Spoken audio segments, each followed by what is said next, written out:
जय हिंद दोस्तों, कैसे हो आप सभी। मैं प्रीति सिंह एक बार फिर स्वागत करती हूँ आप सभी का हम सबके चैनल ईपीएस पर। दोस्तों कंटिन्यू करते हैं आज की 57 नंबर की करंट अफेयर की क्लास। दोस्तों आज मैंने काफ़ी महत्वपूर्ण क्वेश्चन लिए, जैसे कि आप सभी को पता है स्टेट लेवल पीसीएस में जैसे कि जो शतरंज ग्रैंड मास्टर होते हैं इनसे क्वेश्चन बनता ही बनता है कि जैसे पूछेंगे आपसे 79th नंबर के ग्रैंड मास्टर कौन बने हैं, ऐसे करके आपने देखा होगा। अगर आपने स्टेट लेवल के पीसीएस के पीवाईक्यू सोल्व कर रखे हैं तो ग्रैंड मास्टर से दोस्तों क्वेश्चन बनता ही बनता है। तो आज मैं आपको 79th नंबर के ग्रैंड मास्टर कौन बने हैं उनके बारे में बताऊंगी।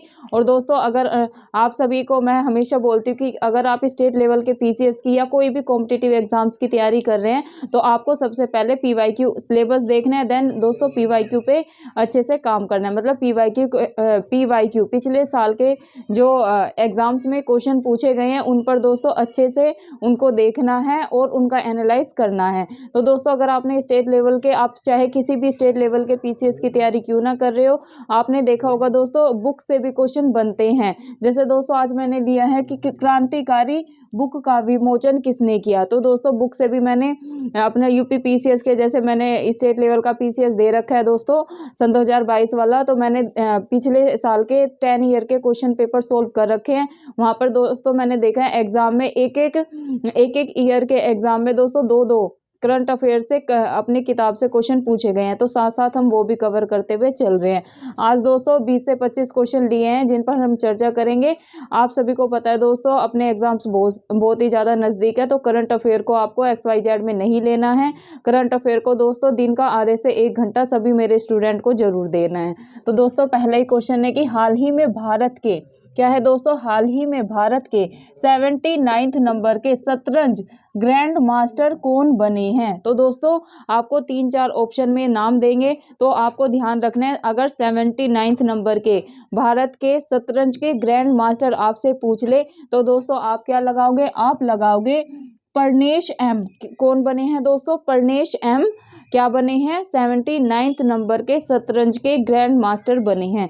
ये आपको ध्यान में रखना है। अब ये दोस्तों बिलोंग कहाँ से करते हैं, मतलब ये किस राज्य से हैं। तो दोस्तों जो अपने प्रज्ञेश एम हैं ये बिलोंग करते हैं तमिलनाडु से। कहाँ से दोस्तों, ये बिलोंग करते हैं तमिलनाडु से। और तमिलनाडु कहाँ पर है ये मैंने आपको कई बार मैप के थ्रू समझाया है दोस्तों। तमिलनाडु है अपना यहाँ दक्षिण में। तो अगर आ जाए कि भाई 79th नंबर के भारत के शतरंज के ग्रैंड मास्टर कौन बने हैं, तो अब आप क्या लगाएंगे, आप लगाएंगे प्रज्ञेश एम। कौन दोस्तों, प्रज्ञेश एम। और ये कहाँ से बिलोंग करते हैं, दक्षिण राज्य तमिलनाडु से ये बिलोंग करते हैं। मूव करते हैं दोस्तों नेक्स्ट क्वेश्चन पे, जो कि है हाल ही में किसने अपनी नई किताब का नाम है दोस्तों क्रांतिकारी का विमोचन किसने किया, या ऐसे आ जाए बुक क्रांतिकारी का विमोचन किसने किया। तो आप क्या लगाएंगे, आप स्टूडेंट्स लगाएंगे संजीव सान्याल। दोस्तों संजीव सान्याल ने क्रांतिकारी बुक का विमोचन किया है, ये आपको अच्छे से याद कर लेना है। मूव करते हैं दोस्तों नेक्स्ट क्वेश्चन पे, जो कि है वर्ष सन 2023 के लिए असम का दोस्तों सर्वोच्च पुरस्कार होता है असम वैभव के लिए किसे चुना गया। क्या दोस्तों, असम सन 2023 के लिए असम का जो सर्वोच्च पुरस्कार दिया जाता है असम वैभव के लिए किसे चुना गया। तो दोस्तों ये चुना गया तपन सैकिया को। किसको दोस्तों, तपन सैकिया इनका नाम आप ध्यान रखेंगे अच्छे से कि भाई जो सन 2023 वाला असम का सर्वोच्च पुरस्कार है असम वैभव, इसके लिए किसे चुना गया है, इसके लिए दोस्तों चुना गया है तपन सैकिया को। किसको, तपन सैकिया को, ये आपको ध्यान में रखना है। मूव करते हैं दोस्तों नेक्स्ट क्वेश्चन पे, जो कि है किस संगठन ने भारत की पहली, कौन सा ऐसा संगठन है, किस संगठन ने भारत की पहली ग्रीन हाइड्रोजन मिश्रण परियोजना शुरू की है। तो दोस्तों ये की है एनटीपीसी लिमिटेड ने। किसने दोस्तों, ये शुरू की है एनटीपीसी लिमिटेड ने, ये आपको ध्यान में रखना है। मूव करते हैं दोस्तों 5th क्वेश्चन पे, जो कि है भारतीय विज्ञान कांग्रेस 108वीं सन 2023 किस शहर में आयोजित हुआ।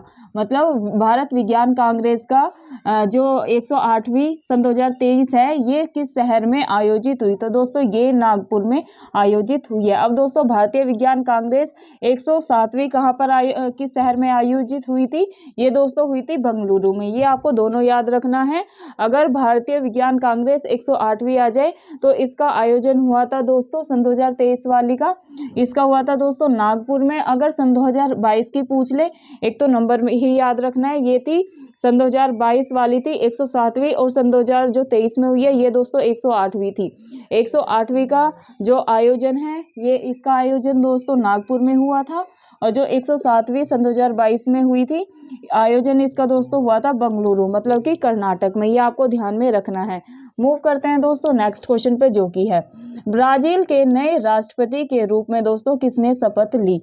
दोस्तों आप सभी को पता है जो अपनी जैसे देश है जिनके साथ अपने ज़्यादा संबंध है या जिनके साथ विवाद होते हैं उनके दोस्तों रिलेशन जो आईआर में आईआर का क्वेश्चन है दोस्तों, तो वहाँ से ये क्वेश्चन बनते ही बनते हैं। अब जैसे ब्राज़ील है तो ब्राज़ील के नए राष्ट्रपति बने हैं, तो इनके यहाँ से क्वेश्चन बन सकता है कि भाई जो ब्राज़ील के नए राष्ट्रपति के रूप में किसने शपथ ली है। तो ये आपको ध्यान में होना चाहिए।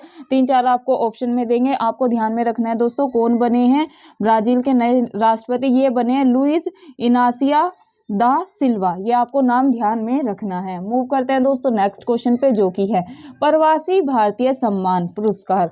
क्या दोस्तों प्रवासी भारतीय सम्मान पुरस्कार सन 2023 कितने लोगों को दिया जाएगा?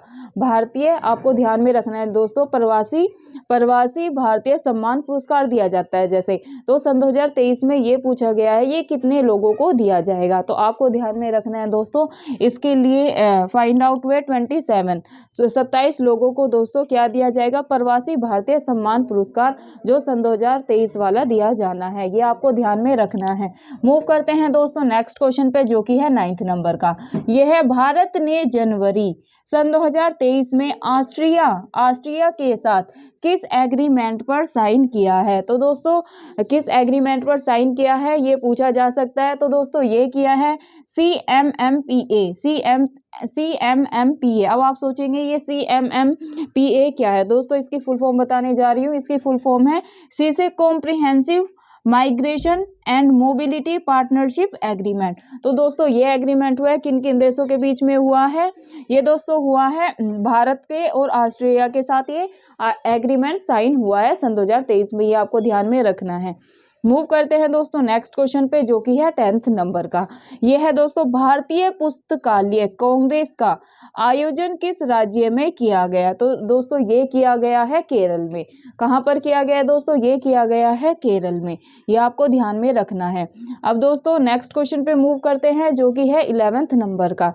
यह है दोस्तों राजपथ का नाम चेंज करके अभी क्या कर दिया गया है? दोस्तों ये क्वेश्चन काफी महत्वपूर्ण है। पिछली करंट अफेयर की क्लासेस जो मेरी 56 ऑलरेडी कवर हो चुकी है उनमें कम से कम 10-15 क्लासेस में तो दोस्तों मैं इस पे चर्चा क्वेश्चन पे कर चुकी हूँ, लेकिन ये काफ़ी महत्वपूर्ण है।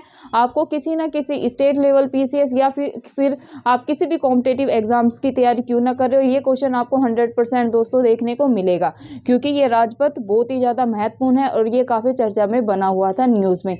आप सभी को पता है जो भी खबरें न्यूज़ में ज़्यादा चर्चा में बनी रहती हैं वहाँ से एग्जाम में क्वेश्चन बनता ही बनता है। तो अभी यहाँ से कैसे क्वेश्चन बनेगा कि भाई राजपथ का नाम चेंज करके क्या कर दिया गया है? आपको 3-4 ऑप्शन में देंगे, बस आपको यही ध्यान रखना है कि भाई प्रीति मैडम ने तो बताया था राजपथ का नाम चेंज करके कर्तव्य पथ कर दिया गया है। क्या कर दिया गया? कर्तव्य पथ कर दिया गया। ये आपको ध्यान में रखना है। मूव करते हैं दोस्तों 12th क्वेश्चन पे, जो कि है भारत का सर्वश्रेष्ठ आकांक्षी जिला किसको घोषित किया गया है? क्वेश्चन क्या आएगा दोस्तों?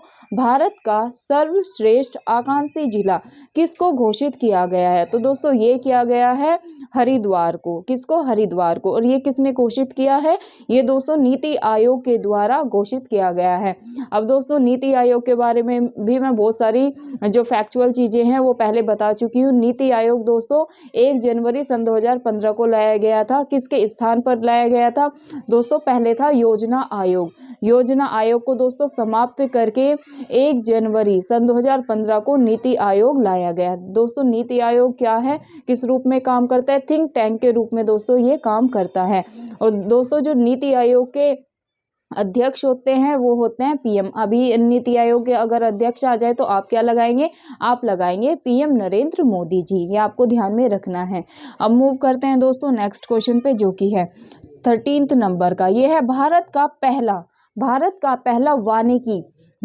पहला वानिकी विश्वविद्यालय कहाँ स्थापित किया गया। तो दोस्तों ये स्थापित किया गया है तेलंगाना में। कहाँ पर दोस्तों ये स्थापित किया गया है, तेलंगाना में। ये आपको ध्यान में रखना है।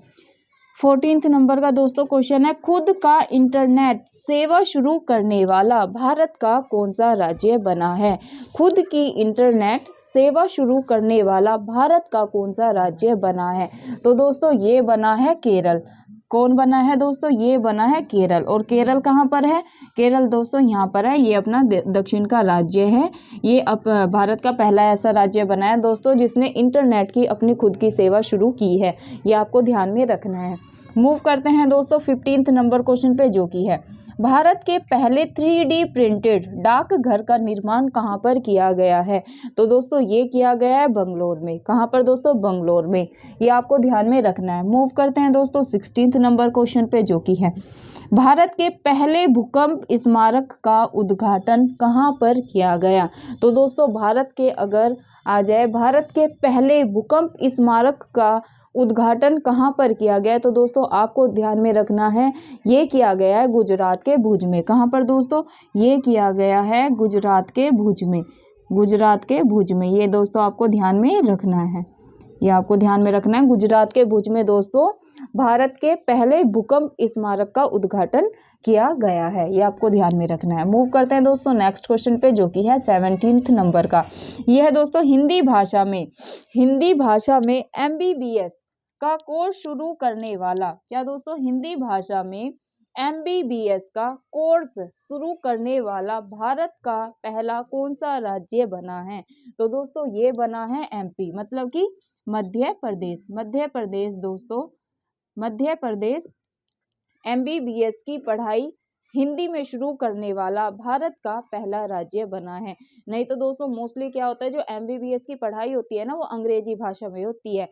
लेकिन अभी MP भारत का ऐसा पहला राज्य बन गया है जहाँ पर MBBS की जो पढ़ाई होती है वहाँ के जो कोर्स है वो हिंदी में भी उपलब्ध कराए गए। तो अब अभी आपको ध्यान में रखना है ऐसा कौन सा राज्य बना है जहाँ पर MBBS के जो पढ़ाई है या कोर्स है वो हिंदी भाषा में शुरू किया गया।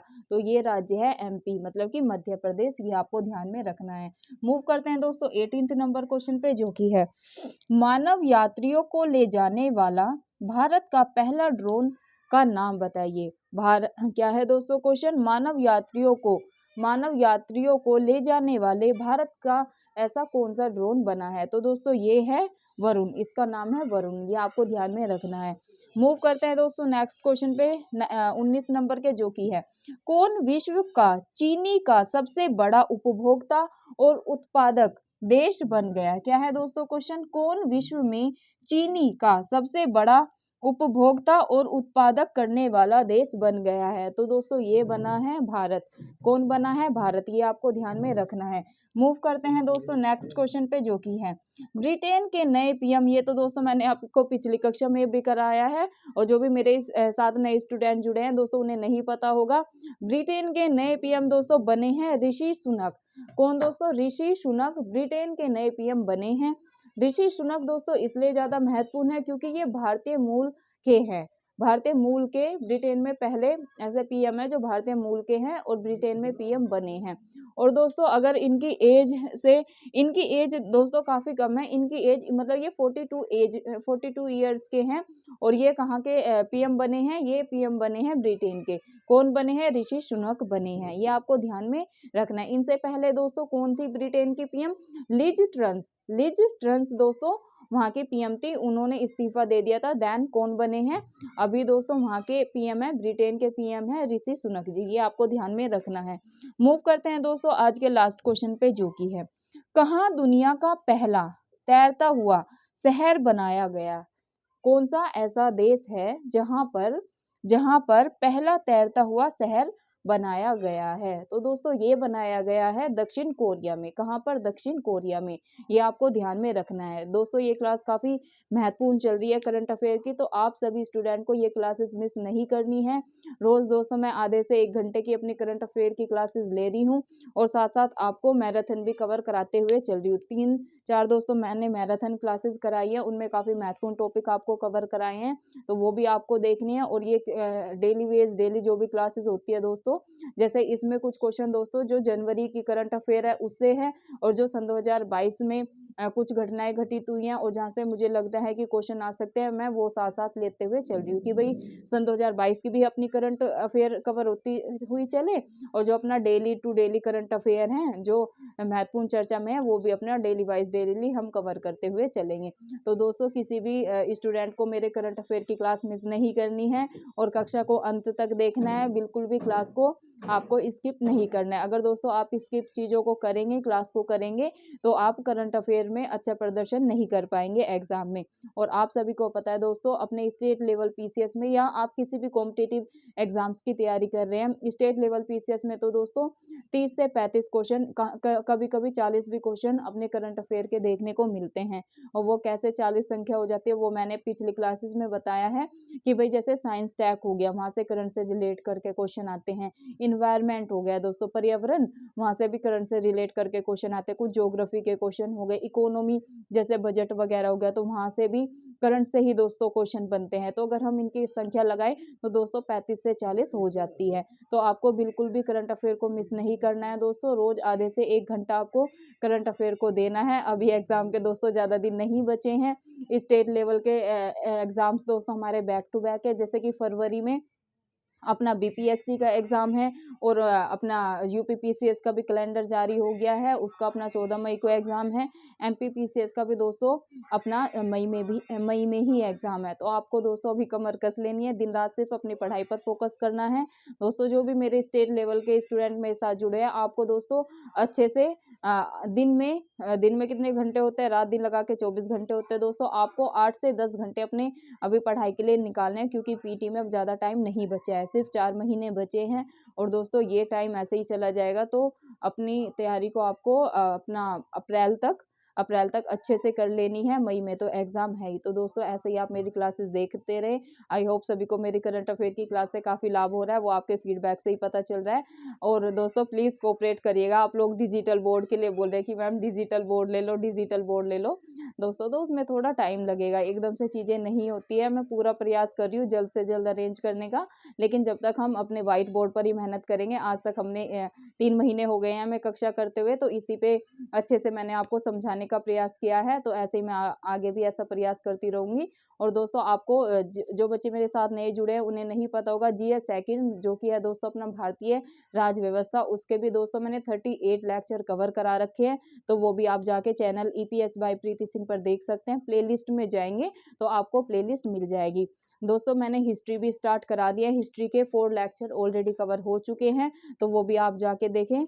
आज एक लेक्चर और मैं हिस्ट्री का कराने जा रही हूँ, जिसमें कि मैं कराऊंगी गवर्नर जनरल और वायसराय, वो भी आपको देखना है। यहाँ से दोस्तों आप सभी को पता है स्टेट लेवल में क्वेश्चन बनता ही बनता है, तो किसी को भी ये कक्षाएं मिस नहीं करनी है, अच्छे से सारी क्लासेस को देखना है। और दोस्तों बस ऐसे ही आप अपनी तैयारी को करते रहे, बिल्कुल भी आपको स्ट्रेस नहीं लेना है, और अच्छे से अपनी पढ़ाई करते रहे, खुश होकर पढ़ाई करनी है। और बस दोस्तों अंत में यही रिक्वेस्ट करूंगी, अगर आपको वीडियो अच्छी लगे तो वीडियो को लाइक कर देना, वीडियो को दोस्तों ज़्यादा से ज़्यादा शेयर करें, और अगर आपने चैनल को सब्सक्राइब नहीं कर रखा है तो चैनल को सब्सक्राइब कर ले, और बेल आइकन होता है ना उसे दबा ले। काफ़ी स्टूडेंट बोलते हैं कि मैडम वीडियो लेट आती है, तो दोस्तों वो इसलिए आती है कि आपने बेल आइकन नहीं दबा रखा। अगर आप बेल आइकन दबा लेंगे ना तो आपके पास नोटिफिकेशन आ जाएगा, तो आप वीडियो को देख सकते हैं। धन्यवाद दोस्तों, फिर आपको मिलते हैं अगली जीएस फर्स्ट इतिहास की कक्षा में।